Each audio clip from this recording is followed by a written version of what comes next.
તમે જરા પુસ્તક લઈને બેસજો. ભગવતી માસી વાંચશે, પણ તમે જરાક છણાવટ જોડે લેતા થજો. એવું જ કરો. એટલે જો લાસ્ટ ટાઈમ આપણે બધી છણાવટ થઈ હતી ને, એટલે સારું રહ્યું તું સાથે. કલ્યાણરાયજી વાળું ફરી લો ને. એ ફરી લો. ઓકે. કલ્યાણરાયજી વાળું ફરી લો. પેલું ચરવિત નું આવ્યું ને. શ્રી કલ્યાણરાયજી, શ્રી હરિરાયજીના પિતૃચરણ, શ્રી કલ્યાણરાયજીનું પ્રાકટ્ય, શ્રી ગોસાઈજીના દ્વિતીય કુમાર શ્રી ગોવિંદરાયજીને ત્યાં છે. બાળપણથી જ આપશ્રી સ્વરૂપે બહુ જ સુંદર હતા. નામ પ્રમાણે જીવ માત્રનું કલ્યાણ જાણે એ સ્વરૂપમાં જ ન હોય. આપશ્રી ઉપર શ્રી ગોસાઈજીની અનહદ પ્રીતિ હતી. આ બાલકુમારને અંકમાં બેસાડી, પોતાના ખોળામાં બેસાડીને શ્રી ગોસાઈજી સ્તોત્રો શીખવતા, બોલાવતા. અષ્ટાક્ષરનું દાન પણ શ્રી ગોસાઈજીએ જ શ્રી મુખે કર્યું હતું. શ્રી મહાપ્રભુજીના એક ભાઈ કેશવપુરી, આ પ્રસંગ આવે તો આપણે, જેઓએ નાનપણથી જ સંસાર છોડ્યો હતો, તે મઠાધિપતિ બન્યા હતા. કેશવપુરી શ્રી ગોસાઈજીને સાતલાલજી છે એમ જાણી એકાદ બાળકને દત્તક લઈને પોતાના મઠની ગાદી પર બેસાડવાની ઈચ્છાથી શ્રી ગોસાઈજી પાસે આવ્યા. શ્રી ગોસાઈજીએ તેમને ના તો ન જ પાડી, પણ કહ્યું કે 7 બાળકોમાંથી જેની આવવાની ઈચ્છા હોય તેને લઈ જાઓ. કેશવપુરી સાથે કોઈ પણ બાળકે જવાની હા ન પાડી. ઈશ્વરને છોડીને ઈશ્વરનું સ્વરૂપ અને ઈશ્વરના 6 ધર્મ કદી જુદા પડે ખરા? શું સમજે મઠાધિપતિ આ ગૂઢ રહસ્યને કે અર્થને? એવું છે ભાવને. આખરે શ્રી ગોસાઈજીએ કાકાને સંતોષવાની ઈચ્છાથી પાસે ખેલી રહેલા બાળકુમાર શ્રી કલ્યાણરાયજી તરફ દ્રષ્ટિ કરી. શ્રી કલ્યાણરાયજી શ્રી ગોસાઈજીનું હૃદય સમજી ગયા. શ્રી કલ્યાણરાયજીને આવા દિવ્ય સ્વરૂપોમાં ખેલવાનું અને દાદાજી શ્રી ગોસાઈજીના રસીલા અંકમાં મહાલવાનું બીજે ક્યાંથી મળે? શ્રી ગોસાઈજીનું હાર્દ એટલે હૃદયનો ભાવ શ્રી કલ્યાણરાયજી જાણી ગયા. એટલે પોતે તરત જ શ્રી ગોસાઈજીની એ બાળ સ્વરૂપે દીનતાથી સ્તુતિ કરી. એ કીર્તન ચંદ્રિકાબેન લે છે કીર્તન? હલો ચંદ્રિકાબેન.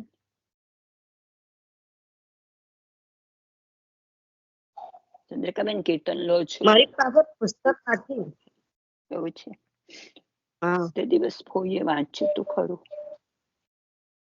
હું બી વાંચી જઉં તો પછી. હા, વાંચી જાવ, કશો વાંધો નહીં, વાંચ. નહીં ને. હા વ્રજ માગનો જુ, વ્રજ તજ અન્નત ન જાઉં. બડે બડે ભૂપતિ ભૂતળ, અહીંયા દાતા સુર સુજાણ. કર ન પસારું શીશ ન નાવું, ત્યાં વ્રજ કે અભિમાન. હું વ્રજ એટલે પોતે હું. વ્રજ માગ નો જુ, વ્રજ તજ અનંત ન જાઉં. સુરપતિ નરપતિ નાગ લોકપતિ મેરે રંક સમાન. ભાત ભાત મેરી આશા પૂજઈ, એ વ્રજ જન જાજર માન. मैं व्रत कर कर देव मनाए, अपनी घरनी संयुत। दियो विधाता सब सुख दाता, गोकुलपति को पूत। अपनो मन भायो ले हो कीत बुरावत बात, और अनको धन घन ज्यों बरखत मो देखत हस जात। अष्ट सिद्धि नवनिधि मेरे मंदिर, तुम प्रताप व्रज ईश। कहत कल्याण मुकुंद तात कर, कमल धरो मम शेष। व्रज मागनो જો બ્રજ તજ અનન ન જાવું. આ કીર્તનમાં એમને નથી જવું એનો ભાવ બધો વ્યક્ત કર્યો છે. આ કીર્તન ગાયું એટલે શ્રી ગોસાઈજીનું હૃદય ભરાઈ આવ્યું. પોતે શ્રી કલ્યાણરાયજીને કેશવપુરને સોંપવાનો વિચાર માંડી વાળ્યો અને તેમણે સાફ ના પાડી. આથી કેશવપુરી ખીજાયા અને શ્રી ગોસાઈજીને શાપ આપ્યો. એ શાપનું અત્રે કંઈ જ કામ નથી, છતાં તે શાપ ઉલટ સેવા ઉપયોગી હોવાથી શ્રી ગોસાઈજીએ તે માથે ચડાવ્યો અને કેશવપુરી ગુસ્સે થઈ ચાલ્યા ગયા. તો પ્રેમીલબેન, ફરી એ શાપ પેલા 3 હતા એની તમારે ચર્ચા કરવી છે તો એટલે તમે કહેલા ને કે શું શું કહ્યું શાપમાં એ, એટલે કદાચ જેને કોઈને યાદ હોય તો આવ્યું. બોલો ને, કહું છું. વાંધો નહીં. એક તો જે પરદેશ યાદ હોય તો જશે, બોલો પછી. એમ કે ધન માટે પરદેશ જશે એ લોકો. અને બીજું એવું હતું કે એમની દીકરીઓ ઘરે હોય. અને ત્રીજું શું હતું એ બહુ યાદ નથી. એમના માથે કાયમ કરજ રહેશે, એમની દીકરીઓ ઘરમાં રહેશે અને ફરતા રહેવું પડશે. અને ત્રીજું શું હતું વીરવાબેન? પરદેશ કરવું. ઓકે, આ 3 કીધું ને, પરદેશ ફર્યા કરશે લોકો. પરદેશ ફર્યા માથે કરજ રહેશે, માથે દેવું કરજ રહેશે, દેવું રહેશે. દીકરી ઘેર પાલવવી પડશે કરજ રહેશે અને પરદેશ કરું છું એમ. એટલે ધન માટે જ પરદેશ જવાના ને. એટલે ધનનું બહાનું પણ માસી આમ તો દૈવી જીવોને શરણ લેવા માટે જ પરદેશ જવાના ને. હા, આમ તો એવું હોય. એટલે તો માથે ચડાયો, એટલે તો શાપનો અંગીકાર કર્યો. એમને તો ચરણોમાં લક્ષ્મી છે, એમને તો. અને એ તો કેટલું રાઈટ ફોઈએ ચરણોમાં લક્ષ્મી છે, બરાબર. એટલે વીરબાબેને કહ્યું કે એમને તો ચરણોમાં લક્ષ્મી છે, એટલે લક્ષ્મી માટે નહીં પણ એમ કે દૈવી જીવોના અંગીકાર માટે. પુણે ખોચરે જીવોને ખોરવાના છે તે આચાર્યને મહાપ્રભુજીએ 84 લાખ યોનિમાંથી 84 જીવને લીધા ને પોતાના શરણે. એવી રીતે બાળકો પરદેશ પધારશે તો ખૂને ખુજરેથી લશે, વૈષ્ણવ જીવને શરણે લેશે ને. શ્રી મહાપ્રભુજી ત્યાં ગયા હતા તો જ દામોદરદાસ સરસાનીજી શરણે આવ્યા હતા ને.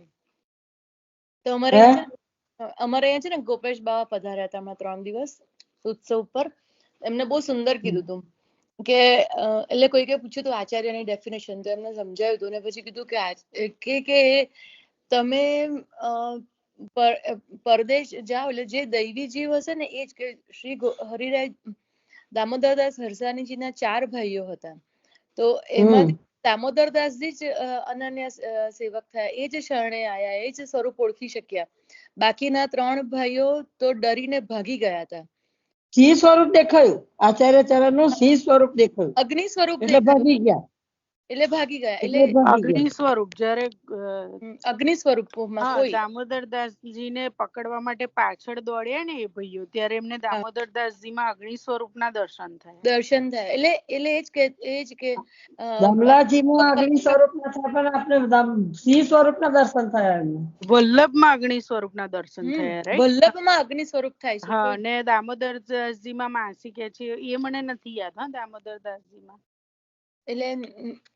એટલે એ પરિક્રમા એટલે કરવાની કે જે આપણે જોશું, જે પણ આપણે વર્તાજી વાંચીશું કે જે પણ, તો જ્યાં શ્રી મહાપ્રભુજી પધારે છે ત્યાં જે દૈવી જીવ છે ને, આટલા બધા ગામ વાળા હોય છે, આટલા બધા હોય છે, પણ દૈવી જીવ જ એ શરણે આવે છે. આમાં હું કઈ ઉમેરું? હા, પ્લીઝ ઉમેરો ને.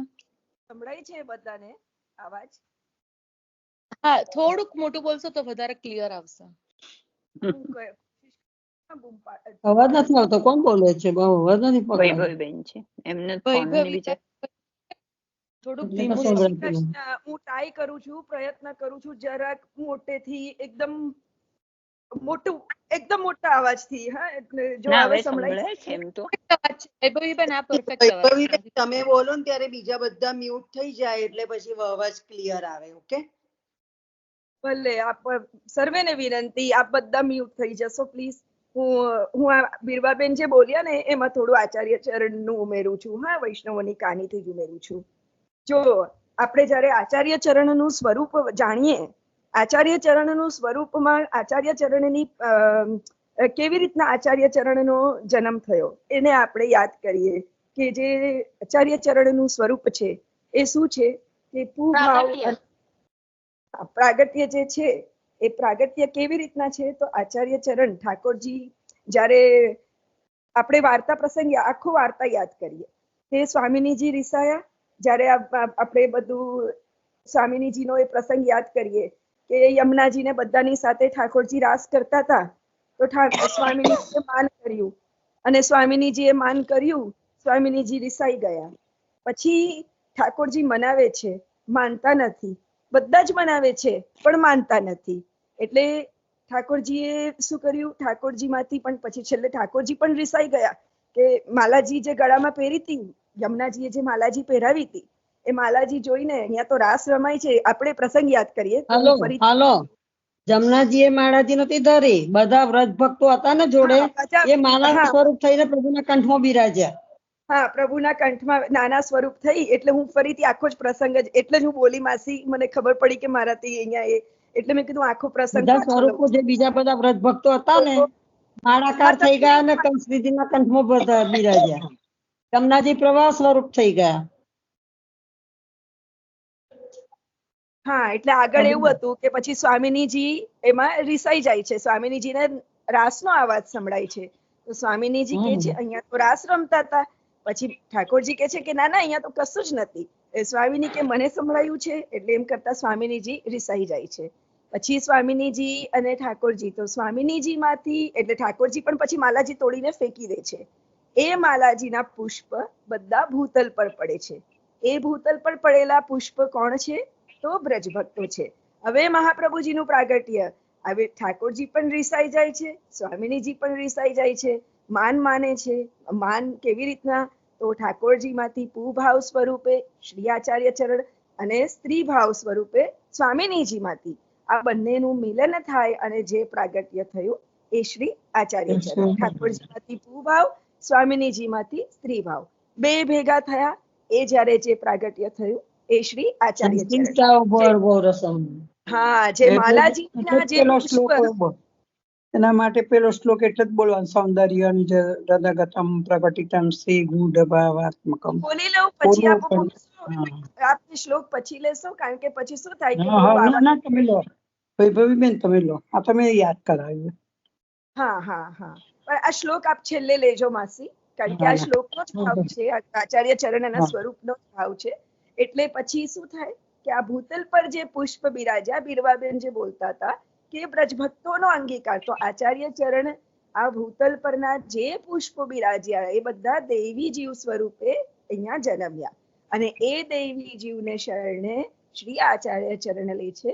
આચાર્ય ચરણના પછી અંતર્ગત આપણે આખું વલ્લભકુળ આવી ગયું. તો આ પુષ્પ જ્યાં જ્યાં, અને આ પુષ્પો તો સદા ભૂતળ પર રહે છે, તો આ ભૂતળ પર દૈવી જીવ ઉદ્ધારણ કારણ આચાર્યજી પછી એમ કીધું કે હું આપણી માલાના જે પુષ્પ તો એને શરણે લેવા માટે આપનું પ્રાગટ્ય છે. અને આ બધા જે બ્રજભક્તો છે જે પણ દૈવી જીવો જે વલ્લભકુળના, એટલે કે બ્રહ્મ સંબંધ માટે આ બ્રહ્મ સંબંધનો પણ ભાવ છે કે પછી આ બ્રહ્મ સંબંધ કરી અને આ બધા બધા દેવી જીવોનું ઉદ્ધારણ થાય છે.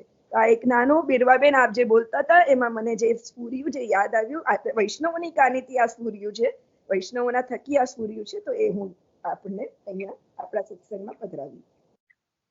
હવે માસી આપ શ્લોક લેજો. સૌંદર્યાનિ જરદગતમ પ્રગટિતમ શ્રી ગૂઢભાવાત્મકમ પુરૂપંચ પુનસ્તદંતરગતમ પ્રાવિવિશત સ્વપ્રિયે સંશ્લિષ્ટાવુભયોર્બભૌર સમયઃ કૃષ્ણો હિ યત સાક્ષિકમ રૂપમ તતપિતયાત્મકમ પરમગી ધ્યેયં સદા વલ્લભમ. ધ્યેયં સદા વલ્લભં શ્રીવલ્લભાધીશકી. આપને ઠાકોરજીએ સરસ સમજાવ્યું હતું. તમે જે કીધું ને એ પ્રમાણે ઠાકોરજીએ સરસ સત્સંગમાં સમજાવ્યું હતું.